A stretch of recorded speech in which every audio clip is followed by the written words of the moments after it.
Hi, my name is Linsdau. I'm a polar explorer and motivational speaker. Did you know that if someone infringes on your copyright, you write a book and you've spent a long time on it or created a movie, that you can't actually sue them until you actually register the copyright and you receive that information? Ooh, let's talk about that just a little bit.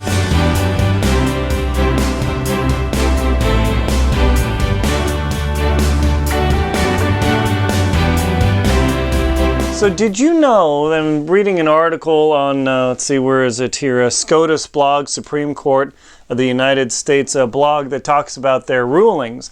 And then this is actually pretty interesting because I'm a media creator. I write books, I create audiobooks, I make films, YouTube, I don't care because that's assumed public domain, but I also make a show, World Beyond, that is out there too, and that's actually a paid view item. And there's always been the question of when you can sue somebody if somebody steals your media without review or anything and they just outright take it. Can you actually sue them? Well, the Supreme Court in March 2019, so this is brand new in Supreme Court land and in copyright land, is that you cannot sue someone or a company until you not only register the copyright, but the Copyright Office acts on that copyright material and then sends you back the certificate of copyright. Now, we think, hey, what's the big deal, right? Well, check it out. Antarctic Tears, it's been out since 2000, when has it been out? Since 2014. Now, that wouldn't be a big deal, but, like, hey, if somebody takes a material and uses it as their own, can I sue them? Sure, the copyright's registered on this particular book. I know it because I did it. And I happen to work for a publishing company, so I'm familiar with this operation. But if I did not register the copyright and somebody stole a substantial portion of the book to either give it away or integrate it into their own material, I can't sue them according to this article, the SCOTUS blog. Now, legal stuff always looks like a mountain of yada, yada, yada, but that's how legal stuff works. So I couldn't sue them until I came up with my copyright registration certificate. Now, that was like, well, big deal, but what's the big deal? Well, some people write books who make millions of dollars, and people who create shows or Marvel Comics, holy schmazzoli, multi-billion-dollar industry there. And if for some reason they don't copyright the material, then they can't actually sue someone for copyright infringement. Now, that always sounds super negative. Oh, I'm going to sue somebody and get in a fight. But really, I put a lot of work into this book. I would say I've put hundreds of thousands of dollars into it. At least $100,000+.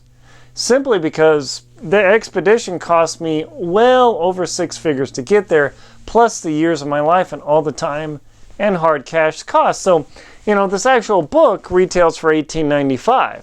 No big deal, but the value to me, as a motivational speaker, I talk about my experiences in here. This is an endemic part of the product that I present. So if somebody stole that material and I didn't have that registration, I would have to register for the copyright and wait these 6+ months for that media to come back to me and say, okay, you are now copyrighted. You can actually go after somebody legally for this. So people are like, oh, hey, this is taking forever. One of the interesting things is that the Copyright Office is working on some new technology where instead of taking months or fractions of a year to get your copyright back to you, you actually are supposed to, hopefully soon, soon is relative term, you'll actually got your copyright registration back in weeks instead of months or 6, 7, 8 months depending. So depending on if somebody steals your material, I'm like, hey, what the heck? And you might say, hey, the Supreme Court made a mistake or Congress made a mistake. Congress never makes a mistake, right? We're not being political here, just ha ha ha. But that lag, you might say, hey, I don't have time to present my lawsuit to a court. Well, apparently according to the Supreme Court, that doesn't matter, because even though there's a 6 or 7 month delay, according to this document, now I'm not a lawyer, but I do publish, so I keep up on this material, you have up to 3 years, which 3 years is a statute of limitations from when the infringement occurred to you to make a copyright suit claim. Now, I'm not a lawyer. If I say it wrong, just put a comment below and correct me, but that's what I've read in here. And the big argument was from the 5th and 9th Circuit Court of Appeals. Now, I know this is pretty far out of motivation and the theme of my channel, but I write books, and I know a lot of people who write books, and I obviously create media because you're watching it.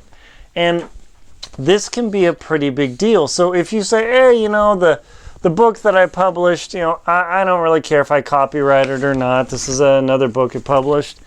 And what's the big deal? Well, what happens, say, if your book gets optioned and turned into a movie? And the copyright is never registered. I mean, a major movie house would check this, but your copyright is never registered. And then somebody makes a movie, and then somebody else steals the material and uses it in their own, and now a big old fight ensues. Now, this is like this whole political or legal weirdo tangle, but it can be a major, major problem for you. Now, you might say, oh my gosh, I don't want to have to register copyright. I got to look it up and write all these forms. Let me tell you right now, registering copyright is super easy. Is it intimidating to do? Potentially, yes, because we all hear copyright, oh, but it's really not that difficult, and the cost is extremely low. I'll try to remember to put a link below just to tell you, so you can link in, because the cost can change, so I don't want to put a quote in my video. And also, let's see, Eradicator. Okay, so this is really all about the copyright law, because the Wall Street Journal, Fourth Estate Publications sued Wall Street Journal. It's like this whole thing. So, I mean, there are lots of players, and maybe you don't care, but if you write books, you make media, you make films, you do audio recordings, or you make music, it really, really matters. If you care about your stuff being stolen, and you might say, man, I don't want to pay that copyright fee. It's really cheap. Skip a couple of Starbucks and you will have your copyright fee. So let me show you the copyright page of my book here, just to give you an idea. All right, so copyright 1994. So the old rule said that all you had to do is put copyright and then the copyright symbol, and that's all you needed for copyright to sue somebody. Those days are over. Because there's been arguments in the different circuit, federal courts, and all this stuff about, hey, you know, just by publishing it, is it copy protected? Yes, you can go after somebody for the theft of your intellectual property. However, you cannot sue them for, I think they call it punitive damages. There's a whole bunch of legalese. If you think you have a problem, you have to go talk to a lawyer. Do not rely on free YouTube information, even if it's a lawyer, because anybody can claim they're a lawyer. You need to go talk to your intellectual property lawyer to say, hey, is this worth it? Is it not? I mean, if you're cranking out, let's say even you're going nuts, and right now the copyright registration fee is around $30. Even if you're going crazy and you're writing a book a month, you know, a book a month, and you're cranking it and you're making 50, 60, 80, or 100K a year. And each copyright registration is $30, so times 12 is $360. So if you're pulling in $100,000 a year, and you only have to pay $360 to protect that for your lifetime, plus your kid's lifetime, basically, think about that. That is definitely well worth it. So the law has changed. Be aware. I'll put a link below to a couple things just for you, for convenience, so you know that this is an issue for any content creator out there. If you care about it and it matters, it might not matter today, but it will definitely matter for you tomorrow. My name is Linsdau. I'm a polar explorer and motivational speaker and author. And as a consequence, I try to bring this information to you to keep you updated, inspired, and motivated. Please like and comment on my video. Just hit the like on your button on your phone, and also just hit the subscribe button if you would, because hitting the subscribe button helps support this channel and also support me on Venmo and PayPal. Thank you very much for watching.